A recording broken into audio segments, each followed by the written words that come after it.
Bouquet पण देतो काय हात लावा व्हिडिओ 2 जने उधर से ला अन्ना तुझी कुठली मेरे पीछे से हां ये हाईटेक बंदे सर हाँ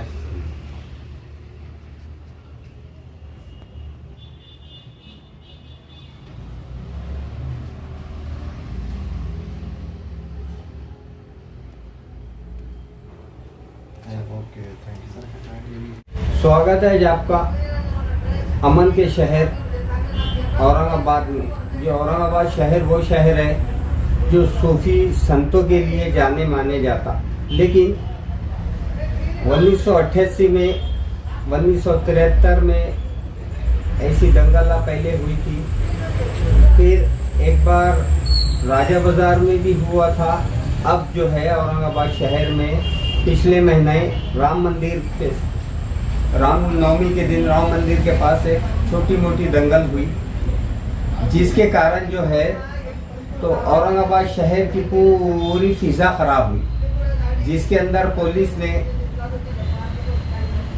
30/2023 ऐसा एक FIR लॉन्च किया। उस FIR के अंदर 400 से 500 अननोन बच्चों के और लोगों के नाम ऐड हुए और उसके अंदर जो है गिरफ्तारियां हुई। अभी तक कुल 100 के लगभग गिरफ्तारी हो चुकी है और उसमें 1 महीने से कुछ बच्चे अंदर थे, नौजवान शहर के अंदर थे वही दंगल प्रकरण में।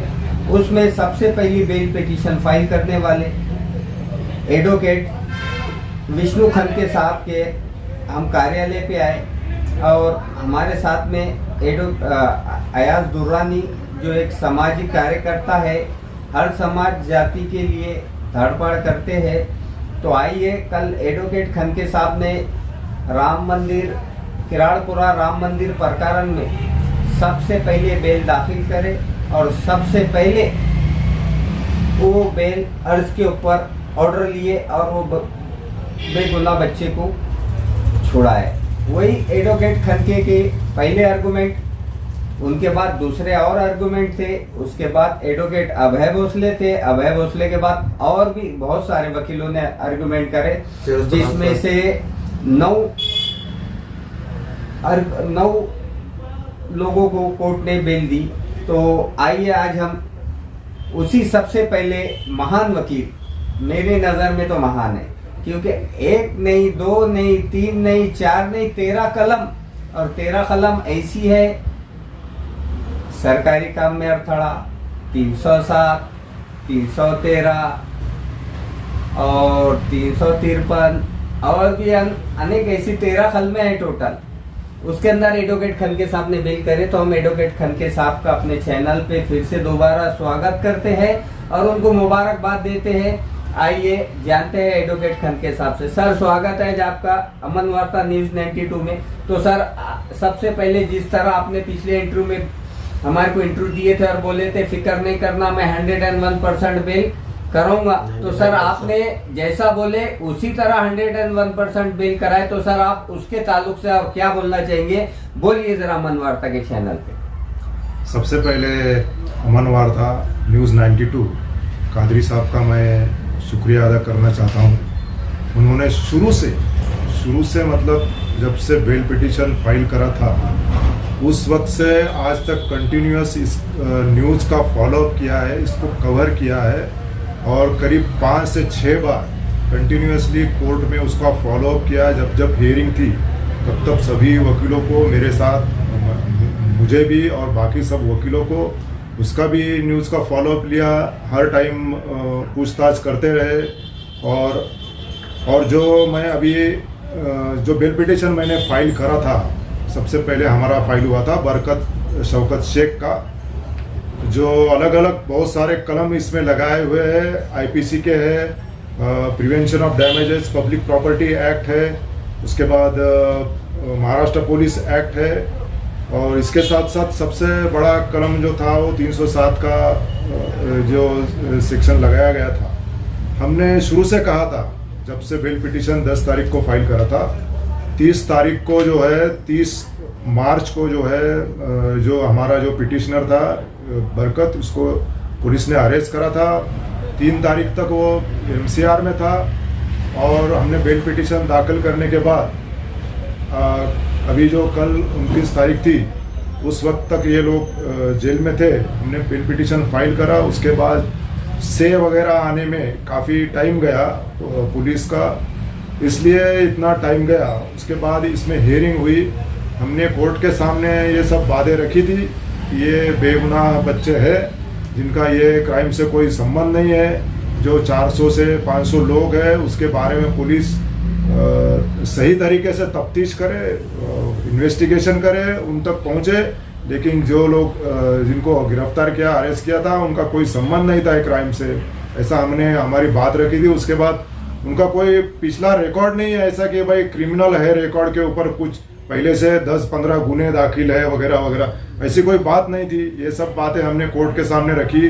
वो रहने वाले भी औरंगाबाद के हैं और जब जब पुलिस चाहेगी, जब जब तपास के अंदर ज़रूरत रहेगी, वो पुलिस के साथ रहेंगे और गुनाह का जो आगे का जो तपास है, इन्वेस्टिगेशन है, उसके साथ वो रहेंगे। ये सब बातें हमने कोर्ट को बताई थी अपने हियरिंग के अंदर। कोर्ट ये बातों में हमारा विश्वास था कि ज़मानत हो जाएगी।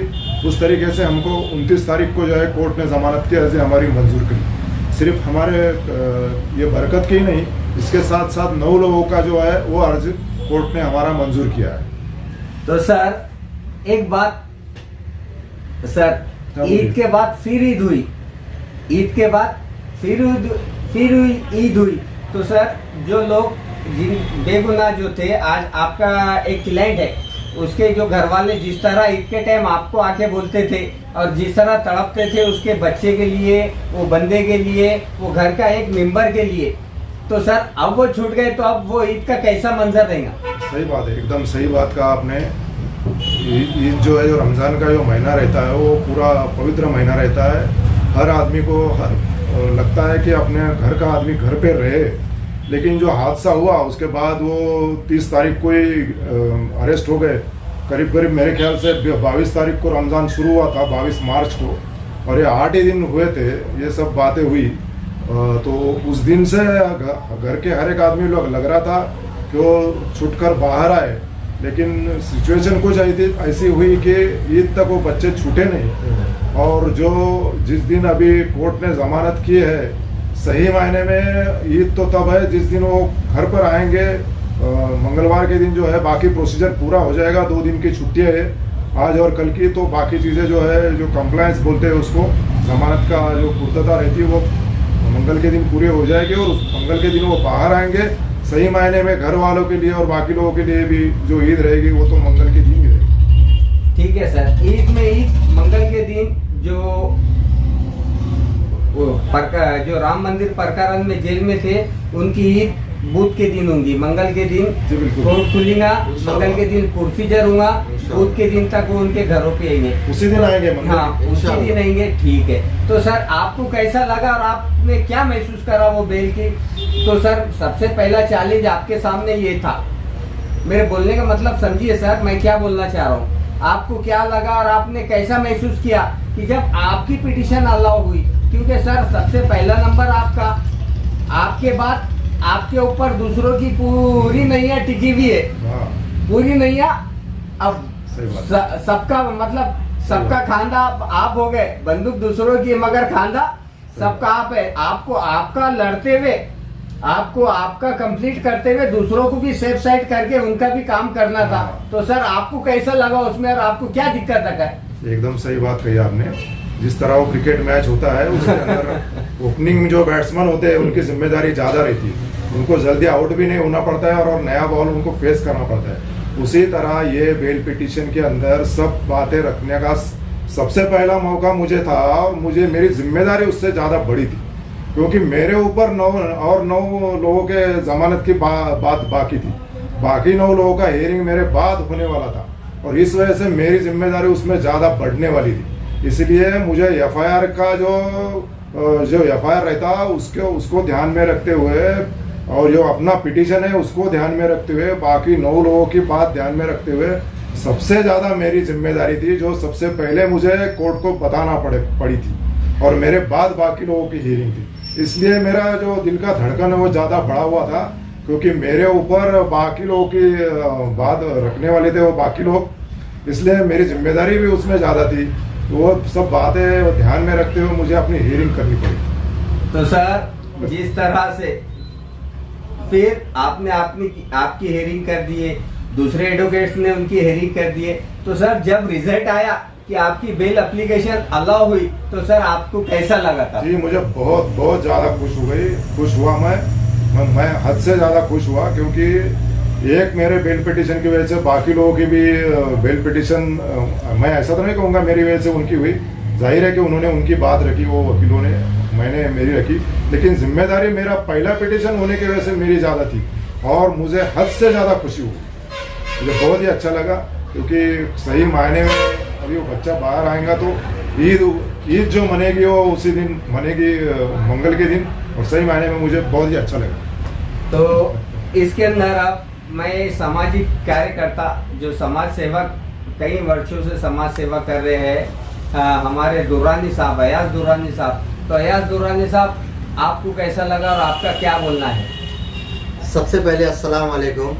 मैं दैनिक अमन वार्ता 92 के माध्यम से कहना चाहता हूँ कि अल्हम्दुलिल्लाह आज जो कोशिशें हो रही थी न्यूज़ चैनल के माध्यम से भी, एडवोकेट विष्णु खनके साहब और जो टीम थी फिरोज खान पठान साहब, खिजर पटेल साहब, और सब ने जो मेहनत की है, तो आज मैं वही बोलना चाहूँगा कि सब सियासतदारों ने अपनी सियासत को छोड़ के एक प्लेटफॉर्म पे जो काम किया है, अल्हम्दुलिल्लाह।